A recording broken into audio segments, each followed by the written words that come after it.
I met a gypsy. Yeah, it's changing all the time. Like they ride and they get injured all the time. It's like, well, you're No riding shit, like yeah. 200 days out of the year. What do you expect? Like for me, like I haven't rode my bike since the last race in September, and I won't ride it again until February. And I will only ride my race bike maybe 2 or 3 days before my first race. And there's some guys like, you know, like the Yamaha team, they still test quite a bit, like maybe 15, 20 days before the season starts. But then the guys are getting hurt or, you know, there's a lot of risk involved. Like I'd rather, if I can be competitive, I'd rather not ride at all because then maybe my career lasts 10 years longer than those guys. Yeah. So I had a friend text me the other day and he was like, put out a public service announcement on your podcast, the next show that you do, about all these dudes stopping riding right now before A1. Just get on the treadmill. Just keep on your fitness program. If you're not hurt right now, A1's on the 11th of January. Stop fucking riding. Yeah. So many guys always get hurt because they're like scrambling, like, did I do enough? Did I do enough? Am I fast enough? It's not going to change right now. Yeah, it's like you're not getting any better. Your bike's going to get marginally better. The track's going to be weird at A1. Just don't ride. Because, the risk that they're exposed to, I mean, dude, think about a chain coming off, a rock getting in the chain, like just freak little things that always happen that can just completely derail your season. Like it's one of the things that I wish our sport could control for. Yeah. But I just don't think it can. Like in MotoGP or somewhere where they say like you can only test this many those tracks are so hard to get on that somebody's gonna be there. That there's so many people that have to be there for the track to go that someone will know they're there. But like you could have a Supercross track in the mountains somewhere, no one would even know you're riding. Well, they're all at their houses. Yeah, like they all rock up, they all ride. Like, and I mean, it's one of the reasons why I really like the WSX series is because it's traveling all over the world. Yeah, the bike's in a box. It's going to a crate. There's no practice bikes. And all those guys still rip. All the dudes still win. Same guys. It's all the same. Yeah. The difference is they're just not exposing themselves to the crazy amount of risk. And not only risk, it's like wear and tear on your body. Yeah. You know, there's like some people, like some doctors literally think that like with your DNA and your genetics, you have a certain amount of heartbeats in your life. Wow. And that's it. And it's like once you've through that number, like there's only so much like that muscle can take. Yeah. That's not a fact. It's just like some doctors and scientists that research that shit. That's what they believe. So it's like even just think about if your heart rate's higher for longer than most people. Yeah. But like, and even just think about that in terms of like laps. Yeah. Like let's say you've just got a finite amount of laps before like the jig's up and something bad goes down. Yeah. So it's like, do as little fucking laps as you possibly can to maintain the level that you need to maintain. Yeah.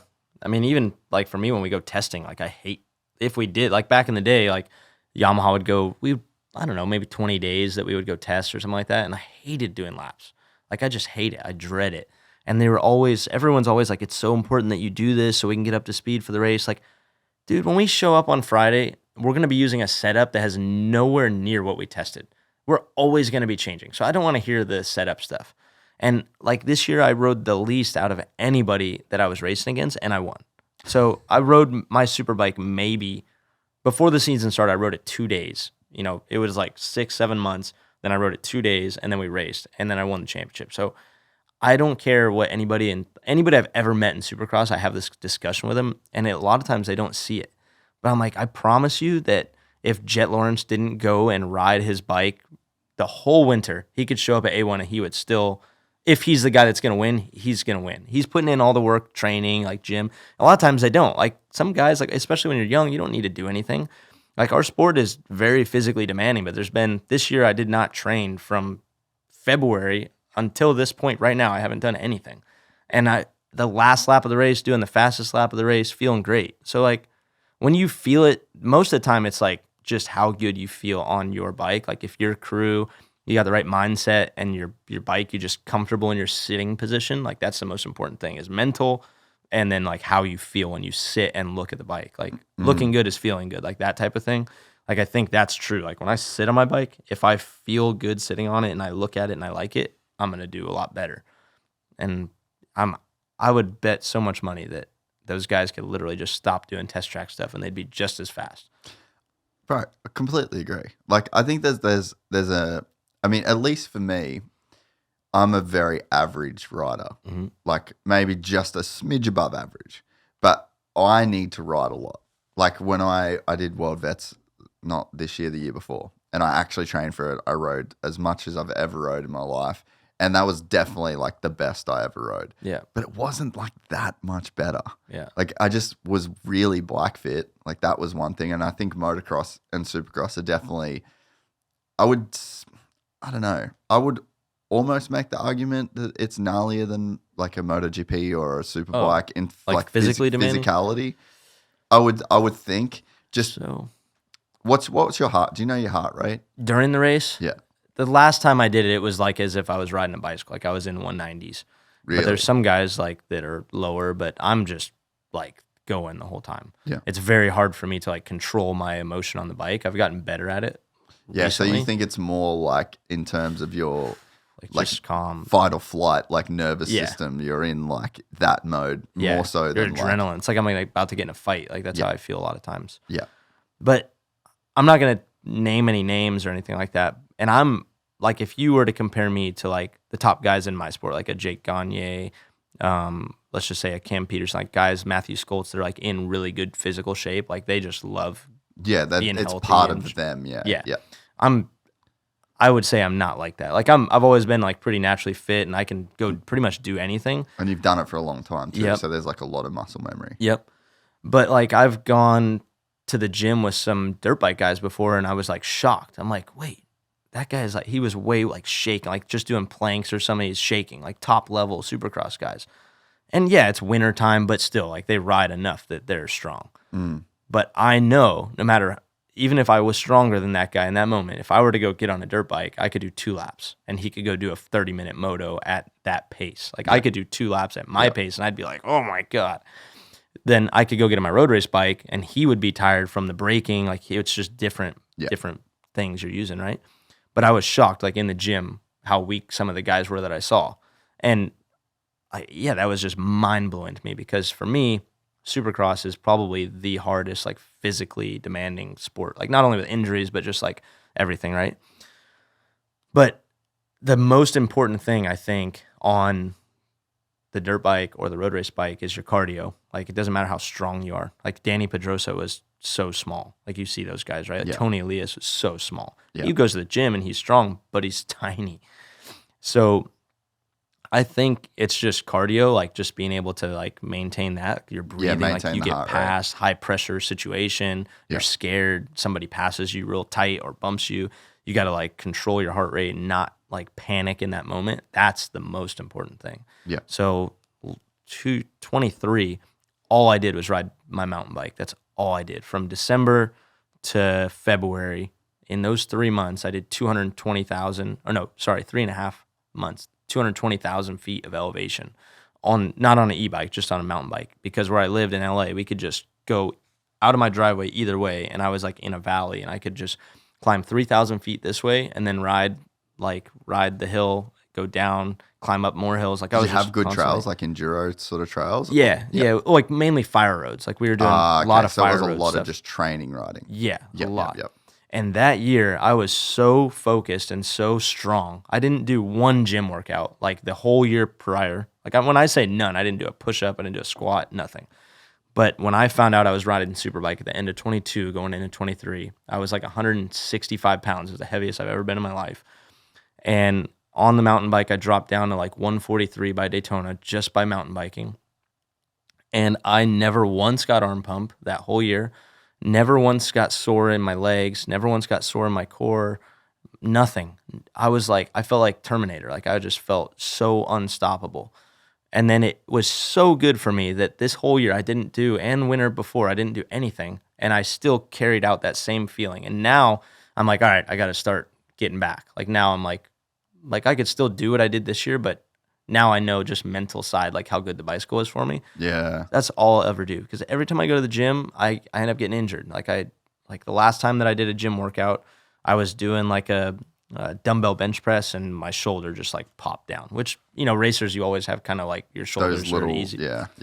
But the bicycle is just easy and was just the most effective thing, or running, just always keeping your cardio the best. That's what, anybody that asks me, I'm like, dude, just go run for 30 minutes every day. Like, that'll help you so much on the motorcycle. It's unbelievable. Yeah. Yeah, no, and it's honestly awesome to hear somebody at your level kind of say that, because I agree. I definitely think once you've got that muscle memory, and once you've got, like, there's such a base. How many laps has Eli Tomac done in his life? I don't know, a lot. 20,000? 30,000? No one Supercross, how they do it. 40,000? Like, dude, how many? Yeah. It would be insane. And yeah, like, he did World Supercross, went to Canada, obviously didn't ride, did the practice, could still do all the jumps. Yeah. It was still really fast, won the race. Yeah. Flew to Perth, no practice, no nothing, got on the bike, won the race. Yeah. Went to Abu Dhabi, won the championship. And it's like all those guys were all in the same boat. But the problem is that there's just no way to control for it in our sport. Yeah. You know, and you're just gonna let someone's gonna build a track in their backyard. They're gonna find a hangar. So no, you know, you police it with drones. All right, now we're gonna put it in a hangar. Yeah. Like, I just don't think in our sport there's anyone that's ever gonna kind of like have the balls. Yeah. To just not do that. I think that it's almost like the riders need to get together. And, like, to me, if I'm a rider, I'm like, I don't want to get injured. Like, you just get together and say, like, I'm not doing There'll be one guy that'll do it. God. And then the teams will want to do it. And, like, people always, I agree with you, but people always push back on that point. And they need to justify the money they're spending, too.